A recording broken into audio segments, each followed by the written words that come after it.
நான் சொல்ல மாட்டேன் பார்.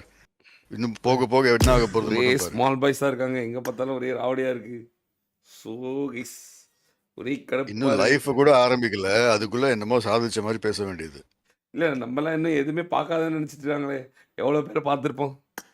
இந்த ஆ, நடிப்பு ஆக்டிங்லாம் இன்னும் எத்தனை நாளைக்கு? ஐயோ கைஸ். பேசாம அதான் சொன்னேன் பேசாம இல்லையா, எக்ஸ்போஸ் பண்ணிட்டுமா? உன்னோட ஏஜ் வந்து என்னோட எக்ஸ்பீரியன்ஸோட கம்மி. ஏன் ப்ரோ பேசாம எக்ஸ்போஸ் பண்ணி விட்டுட்டுமா? இல்ல, இந்த வாரம் ஃபுல்லா பண்ணலாம் பாரு. அவங்களே வந்து ஐயோ மன்னிச்சிருன்னு சொல்ற வரைக்கும் நம்ம பண்ண போறோம். அப்படியா என்ன? ம். நானே தான் அழிக்கிறது ஈஸி. பட் ஆனால் அது ஆமா, அது புரிய மாட்டேங்கிறது. They all think that everything is given in the plate. அது ரொம்ப வந்து But the plate is extreme ஆயிருமே. அது எப்படின்னாக்க இலையில வந்து நல்ல ஒரு கல்யாணம்